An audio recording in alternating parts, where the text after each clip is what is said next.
The following program is a Town of Colony television production of the William K. Sanford Town Library.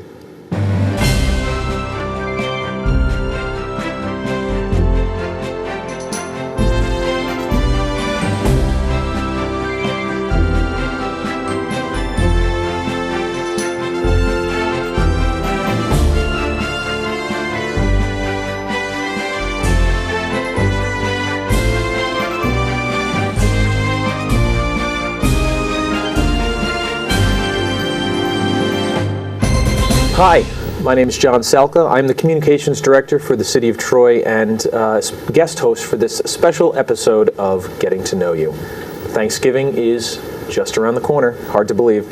In previous years, that meant gathering together with our family and friends around the dinner table.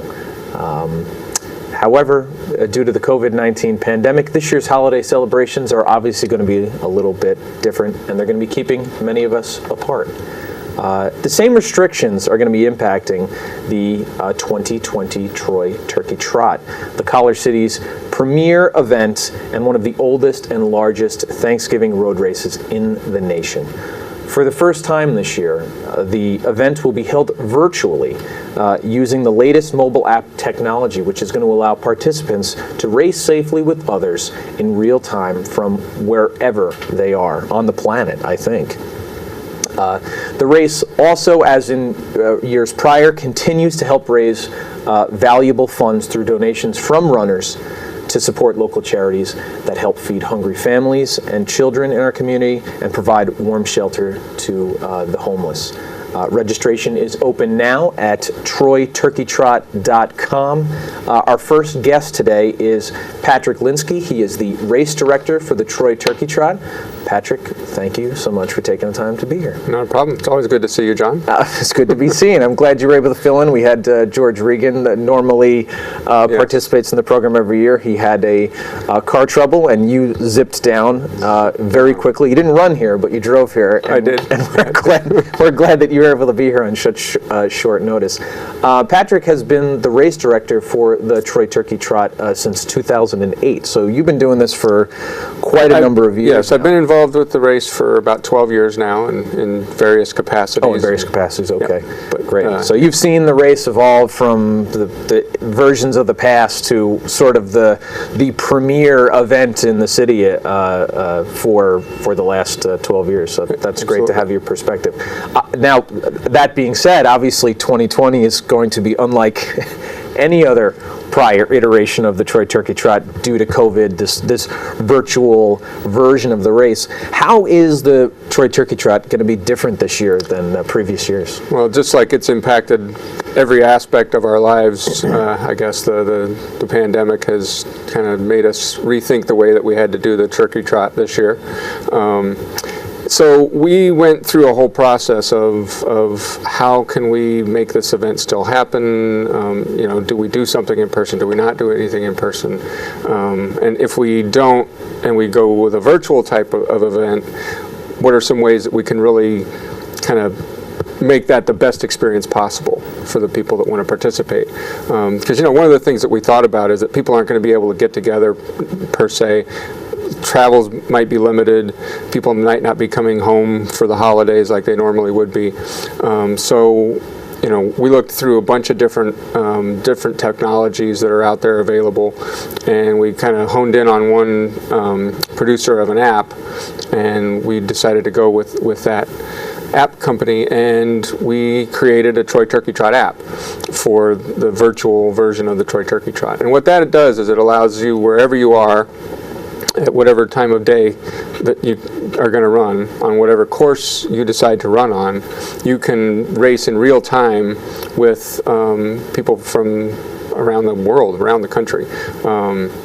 And it's something that's really unique. I think that people are going to be able to, race with cousin Jim, who might be in Indiana this year and not be able to come home to Troy. And so you can select your friends and family and kind of get your list together of who you want to see. And you can see where they are on their course.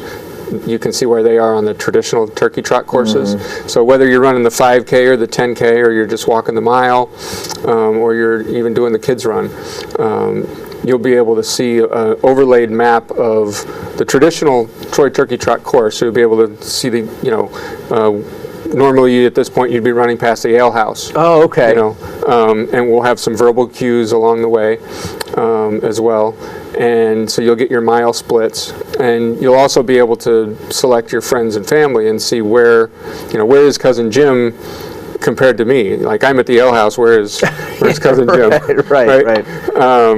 And so you'll be able to see if I need to speed up a little bit or whatever.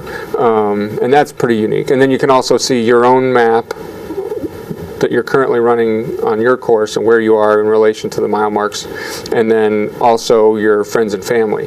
So you'll be able to click on, okay, I want to see John, show me John's map, and I want to see where John is on his map currently. Yeah, that's great. I don't think people perhaps have ever run a virtual race before. This is going to be a brand new experience for a lot of people who run the Turkey Trot every year. Like you just said, family, friends who register together, who run together, who choose to run the 5K or the 10K, depending on what the weather forecast is going to be or how brave they're feeling for that particular. That you're going to be able to know exactly where everybody is, and that gives you a really sort of different experience. I think that's probably, you would agree, is an exciting element that we perhaps not have had in the past, when normally there's 6,000 or 7,000 people together. Now you're still going to be able to look at everybody and remain competitive, right. Running that weekend. Yes, that's correct. And so the app's going to keep track of everybody's results, and we'll get those in real time. So we'll actually be able to see the leaderboard and see kind of where people are at and how people are doing, as will everybody else. And in addition to that, we know some runners don't necessarily want to run with their phones, but they might have a smartwatch. So if you run with a smartwatch and you have Strava, you'll actually be able to upload your data from your watch into the app through Strava, and then the app will send the results along. So if you don't want to hold your phone necessarily while you're running, and you have a GPS watch like a Garmin or one of those watches, you can connect to Strava, and then we'll still get the results. So that's pretty nice as well. Right, because you're still going to be able to track the leaderboard of the race, even though we're all running in different locations. At the end of the day, you're going to be able to go on the app and see where you have landed in the Correct. order. We won't have that big grand finish line, but you really will be able to know exactly where you ended up in the total race. So I think that's really exciting. With this year's race, obviously running virtually, we've decided the race has decided to develop some different types of swag that people normally get. I know in years past it's sort of a short sleeve shirt. We've done a little bit differently for the 2020 virtual race. What is going to be different from a standpoint of the virtual event, whether it's the awards and the costume contest and the other things that are going on? Right, so this year, with regards to the swag, everybody's going to get a mask, no matter what event you sign up for, and it's a nice 2-ply blended material mask that you can wear. And then we upgraded the shirt from a short sleeve to a long sleeve shirt this year, because you're not getting that in-person kind of event. So we wanted to upgrade the swag a little bit, so we're going with a long sleeve shirt. And then for just $5, you can actually upgrade the long sleeve shirt to a hoodie shirt, which is really nice. And the shirt is a really nice shirt. It's a really soft tri-blend material, so it's got the soft feel of cotton, but it also wicks moisture. So it's Which going to be a great base layer for this kind of weather where you're in the fall, early winter.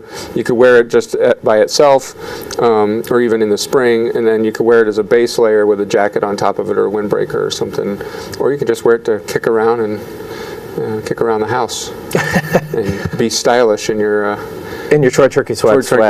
Yeah, absolutely. Yes. And registration is obviously open right now at troyturkeytrot.com.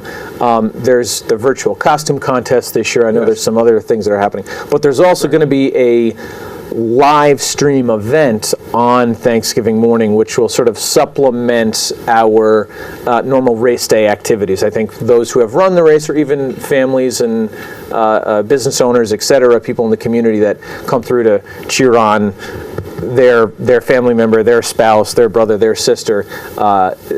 Obviously, we can't be together in person on race day, so we're going to be doing a special live stream event that morning online, I believe, through Facebook and a few other portals that people can stream from. I think this is sort of another exciting piece that we're going to be. Correct. Yeah. Think of it like kind of like college game day live, sort of a setup, and we're going to be we're going to have an MC, and we're going to be able to, like we talked about, tracking the leaderboard.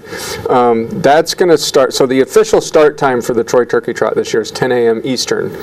So that allows people, the gun will go off at 10 a.m. Eastern, and so if you live in Central Time Zone or Mountain Time Zone, you're going to have to adjust accordingly, obviously, or on the West Coast, you're going to be running at 7 a.m. If you want to run with everybody at 10 a.m. And so we'll have the live broadcast going at that time, the streaming broadcast, and we'll be able to kind of see the leaderboard, and we'll talk about some of the runners and what they're doing, and we'll be able to talk to some of the not-for-profits as well, and check in with some folks, and it's going to be a good time. I think it'll add a different element to the event than we've had in the past. And so, maybe family members will be able to watch that and see if they get a shout out. Or right. Yeah. Absolutely. On the leaderboard. We'll go exactly. to the leaderboard and see who's actually in the lead. Who's actually in the lead. So if you run early at 10 o'clock, you might actually be able to get into the lead and hold that for a while, Right. And like you said, appear in the broadcast itself, which I think is really a cool thing that we've never done before, that is going to really be preserved forever, a little historical time capsule of the Troy Turkey Trot race morning. One final thing that I don't think we've addressed is that you don't necessarily have to run Thanksgiving morning. That's part of the excitement of running the race, but there is a window of time for the weekend that people can participate in. Correct. Now, the big kickoff is going to be 10 a.m. on Thanksgiving morning, but you can run any time from Thanksgiving morning through the Saturday after Thanksgiving at 11 p.m. and get your results uploaded by midnight. So you can run Thursday, Friday, or Saturday. So if you look at the weather and it's not to your liking, or if you have other things going on and you just you'd rather run on Friday or Saturday, you can do that. I think most people will probably choose to take part on Thanksgiving because that is the tradition, and that's the whole point of this thing, is trying to keep the tradition alive and allow people to keep their family tradition alive. We know a lot of families come down typically and run the Turkey Trot together on Thanksgiving morning, and it's kind of part of what they do. They get dressed up, they get in their costumes, they come down, they do the costume contest, they run the race together, and then they go on with their Thanksgiving celebration. And so, we're trying to make as much of that kind of stick around as possible this year, given the circumstances that we're in. So that, we'll have the virtual costume contest where people can take a photo, take a selfie, or have somebody take a photo of them or their family dressed up in their costumes, and then we'll have some voting on that via Facebook. And then we're also doing a best finish line competition, which I think is going to be a lot of fun to see what people come up with for their best finish line, whether it's out in front of the house or at a park or whatever. I'm really interested to see what people come up with for their best finish line scenarios. Great. Well, there's clearly a lot that's attached to the Troy Turkey Trot this November. Virtual edition registration is open now at troyturkeytrot.com. Patrick, thank you so much for being here, for taking the time and filling in at last minute. We appreciate you. No problem. Glad to do it. Patrick Lynskey, the race director for the Troy Turkey Trot. We will be right back with representatives of the local race charities, Joseph's House and Shelter and the Food Bank of Northeastern New York. So stay tuned.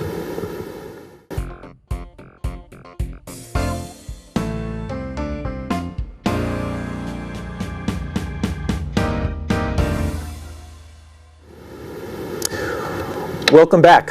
Our next guest is the executive director of Joseph's House and Shelter, a community-based not-for-profit that provides a wide array of homeless services to Capital Region residents. Founded in 1983, Joseph's House offers emergency shelter, street outreach, and support services to homeless and formerly homeless individuals, children, and families. They're based in the city of Troy. We're thrilled to have Kevin O'Connor, the executive director of Joseph's House, with us today. Thank you. Kevin. Thanks for being here. Yeah. So, we're here talking Turkey Trot. That's right. And this year is obviously, as we've said earlier in the program, this is a special virtual race this year due to COVID-19. And Joseph's House is one of the charities that is the beneficiary of donations from participants in the race. Yeah. Could you tell us a little bit about Joseph's House and Shelter? Talk about its mission and services that you guys provide. Sure.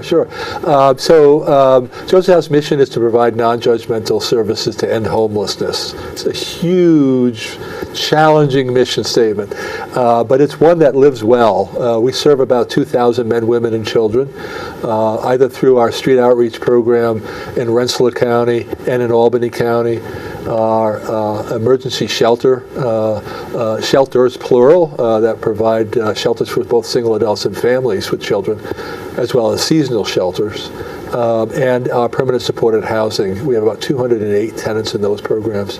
Whole range of life circumstances, whole range of challenges in running all those programs.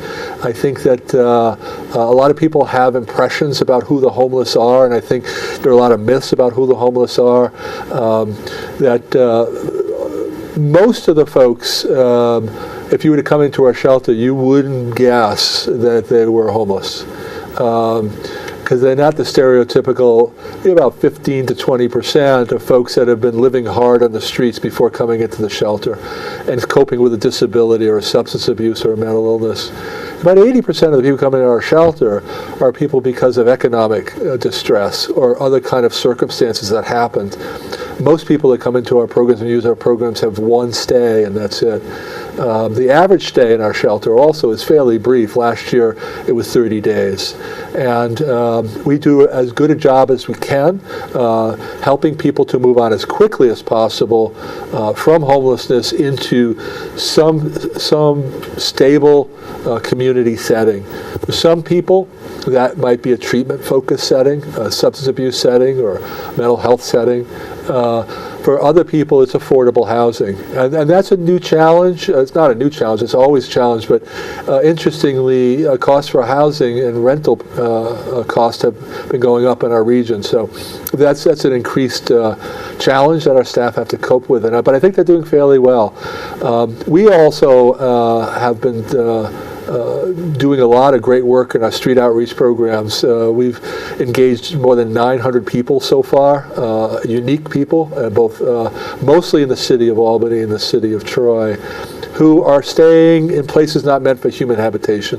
They're in the woods, they're living in a vehicle or an abandoned house or garage, and we engage them and help them to get into temporary shelter, hopefully, and in some cases directly from the streets into housing. We placed 62 people so far this year directly from the streets and into housing. So our staff are amazing. They're an amazing group of folks, very resilient, and when I read off our mission statement, providing non-judgmental services to end homelessness, being non-judgmental is very hard. Witnessing people make decisions that I might not be making in my own life, but also recognizing that people make decisions in their life because of circumstances typically that are larger than they are. Substance abuse disorders, mental health, circumstances around employment and poverty, all and previous experiences of trauma, all sort of dictate resources and options in people's lives. So it's fascinating work, but it's real challenging work. And on that note, I mean, obviously, there's sort of a wide array of services. You've clearly articulated that Joseph's House offers to vulnerable individuals, families, children. How has that changed, or how has Joseph's House had to adapt to COVID-19? I mean, COVID-19 has really laid bare a lot of the inadequacies that exist in our society already, or perhaps even just exacerbated them. How has that impacted Joseph House? Well, to start, I mean, I'd like to start by first saying that we can't work remotely, obviously, in any of our programs. Right, you're a human services organization. We're 24 hours a day, 7 days a week. They're staffed, and we're engaging with folks and trying to get people to make healthy decisions for themselves. An interesting phenomenon that's happened is that the numbers of people who are staying on the streets homeless, the unsheltered population, has doubled over the past year. At this point during the year, we would have seen about 500 people had the pandemic not occurred. This year, because of lots of circumstances, 900. So not quite double, but close to double the amount of people that are out in the streets. An average night in Albany, in downtown Albany, we see about 60 people.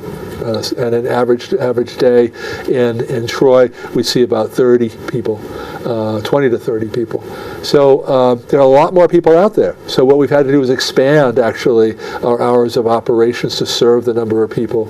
We've also had to look at other collaborations in the community. Feed Albany, it's a great group, restaurant volunteers who get together and every few days prepare meals for us. We had 27 meals that were warm meals that were prepared, that were good quality food that we distribute to the folks that are out there.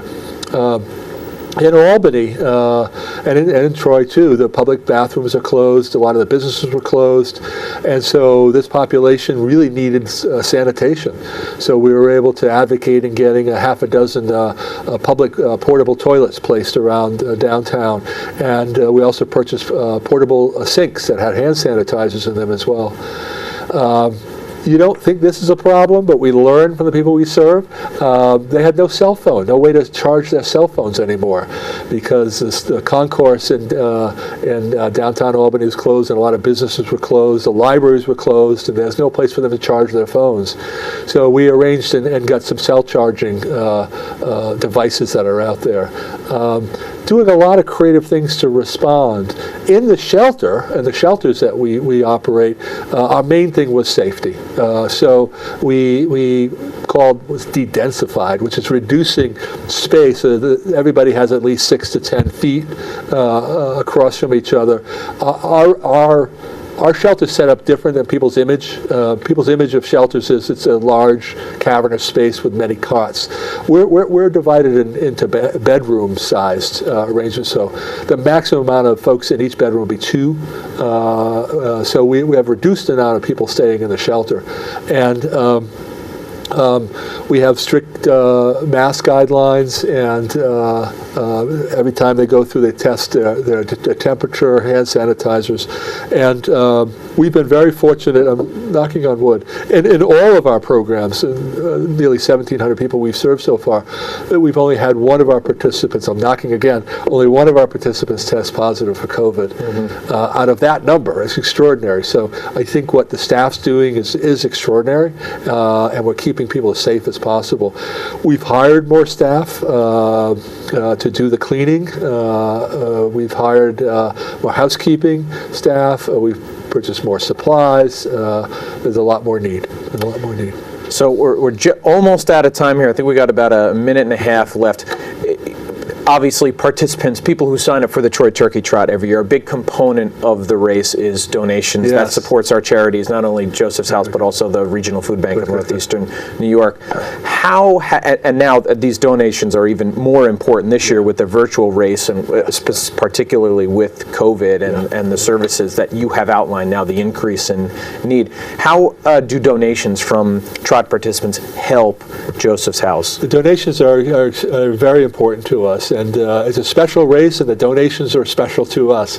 The funds will be used to pay for COVID supplies, masks, cleaning supplies, extra tablets for the kids that aren't able to get the tablets in their school programs. We're about to open our Code Blue program. Our Code Blue program takes folks in when it's under 32 degrees. So we've had to whole retrofit that space and have dividers between each beds and have additional staffing. We're not relying on volunteers this year, so it's paid staff that's coming in. And so all of that is extraordinary extra cost. And there's twice as many people on the street. We don't know what the actual demand for Code Blue is going to be. We're trying to prepare for that. So every dollar of that money is going to go to direct services, to helping keep our population safe, to helping keep our population in shelters, and help them to move as quickly as possible into housing. Great. Kevin, thank you so much. We appreciate the work that Joseph's House does. We know you have been a partner with the City of Troy and a lot of other community organizations. The one that comes to mind, like Mayor's Challenge for and Veterans Homelessness, which was another really important program from a number of years ago. Yeah. Absolutely. So thank you so much for being here. We will be right back with Mark Quandt, Executive Director of the Regional Food Bank of Northeastern New York. So stay tuned.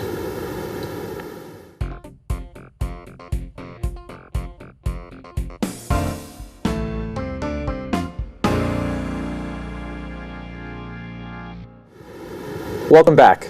As you already know, the Troy Turkey Trot is more than just a road race. It helps raise money and donations for support valuable local charities, including Joseph's House and Shelter, who we heard from just in the prior segment with Kevin O'Connor, the Executive Director, as well as the Regional Food Bank of Northeastern New York. The Regional Food Bank has been helping to feed the poor and the hungry in our communities since 1982. Currently, the organization provides over 40 million pounds of food a year to over 1,000 agencies, helping to feed hungry and disadvantaged people in 23 counties, from Plattsburgh to Newburgh and all points in between, in urban, rural, and suburban communities. We're joined today by Mark Quandt. He's the Executive Director of Regional Food Bank of Northeastern New York. Thank you, Mark, for being here. Appreciate it. So let's just start right from the top. You know, for viewers at home, what does the food bank do? What's its mission, and how do you serve the communities here in the Capital Region and across the state, I guess? Yeah, well, all of the eastern part of New York State. Eastern part of New York State, sure. So we are a not-for-profit organization, and we work to alleviate hunger and at the same time prevent the waste of good food. So very simply, we really focus on collecting large donations of food from the food industry.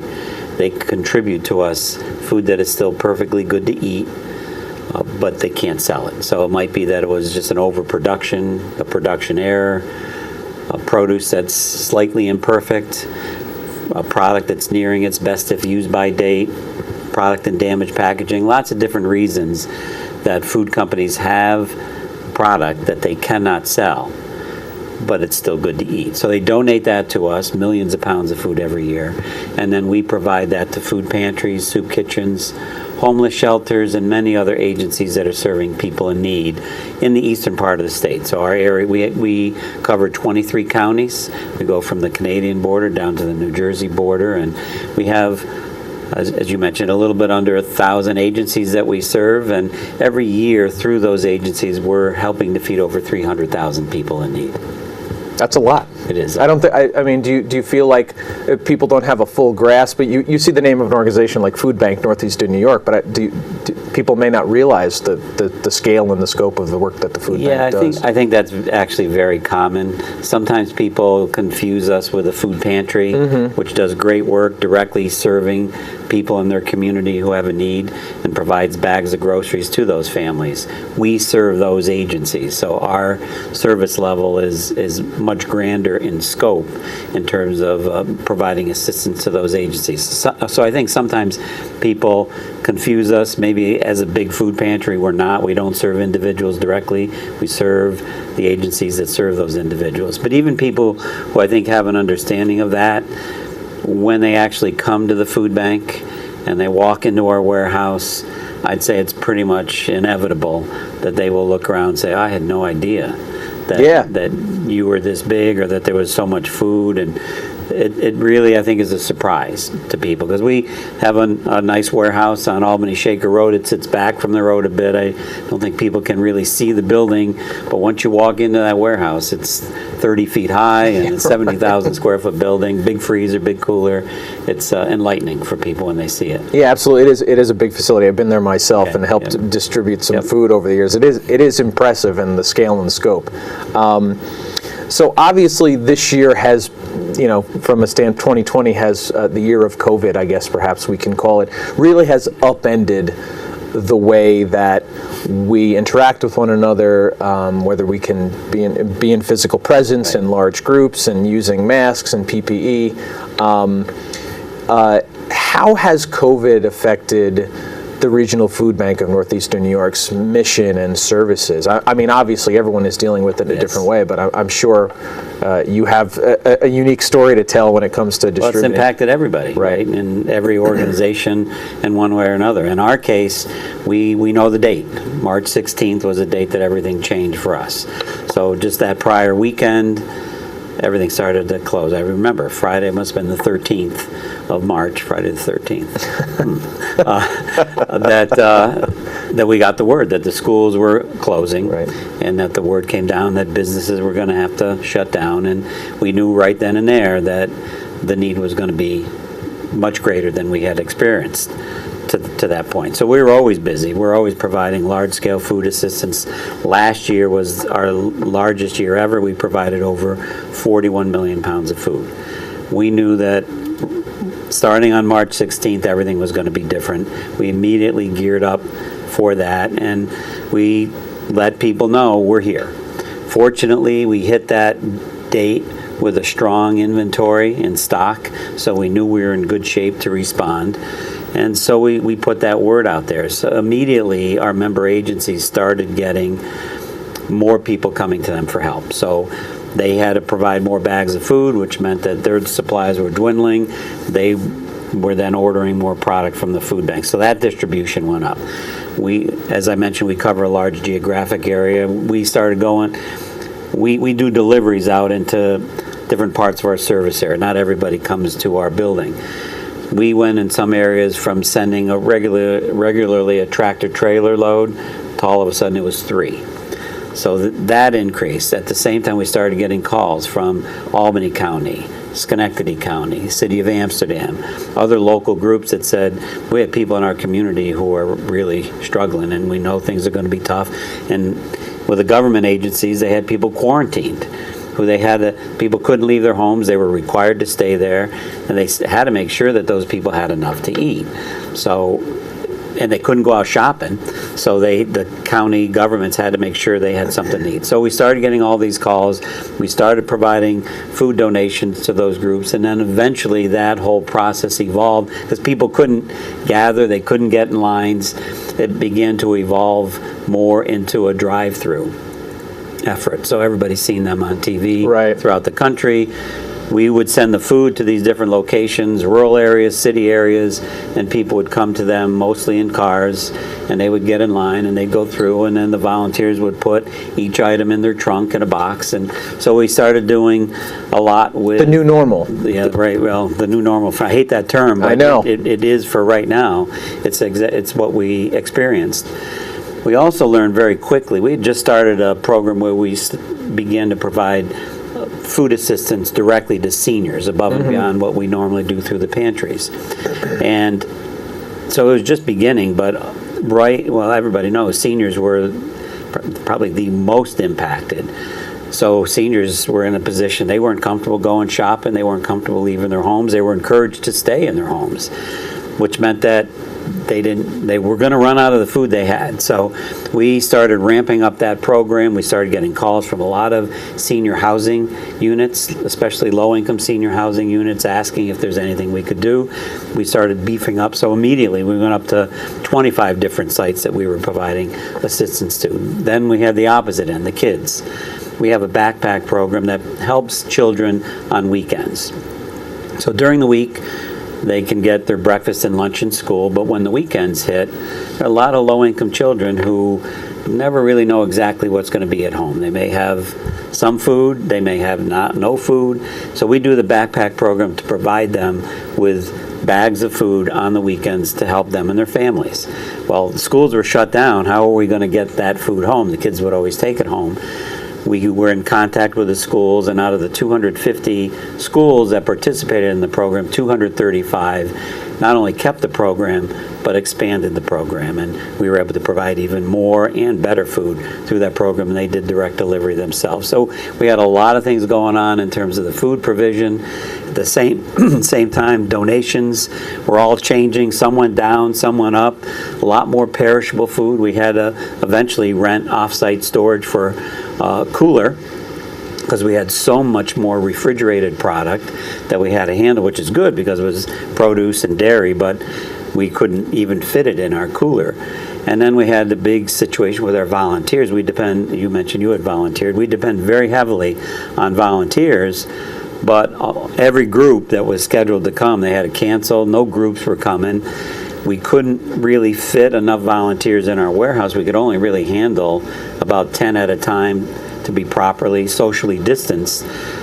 And we'd have 20, 30 or more. So we still had the same volume of food to sort, not enough people. We were eventually able to get an off-site warehouse with the generosity of some different companies, and we've been sorting off-site now, which has been just a godsend for us. So everything kind of changed. We had to adapt, and we thought we had a bit of control on it, and then things would change again, and we had to keep adjusting. So it's a little bit more stable now. The need is still way, way up there, but at least we have more of a routine than at first. It was really a challenge. I can imagine. Listen, we've got about less than a minute left here. Obviously, the big component of the Troy Turkey Trot, we're running a virtual race this year, Yes. so we're not going to be physically in person. But one of the big components of the race every year is donations. In the case of non-perishable foods, et cetera, and monetary donations to support the two charities, Joseph's House and Shelter and the food bank. How do donations help support the mission very quickly? Yeah, we've been very fortunate now for going on 10 years to be one of the recipients of the Troy Turkey Trot donation. So that's money that we are able to use to bring more food into the food bank, because even though the product might be donated, we have to truck it in.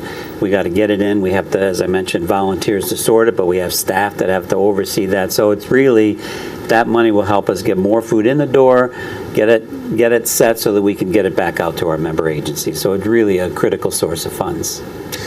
Mark, thank you so much. We know that the food bank is also a critical asset and a partner to the communities that they serve, not only here in the capital region, but across apparently Eastern, all the way from Plattsburgh to Newburgh, as they say. Right. So thank you so much for being here. Thank you. Thank you for watching at home, watching this special episode of Getting to Know You. Registration is open now for the Troy Turkey Trot 2020 virtual edition. You can register at troyturkeytrot.com. Help those in need this holiday season by registering and becoming a part of this race during this very special edition, Together Apart. On behalf of Mayor Madden, all of the residents, the businesses and families of the city of Troy, thank you so much for watching. Happy Thanksgiving, and please be safe out there.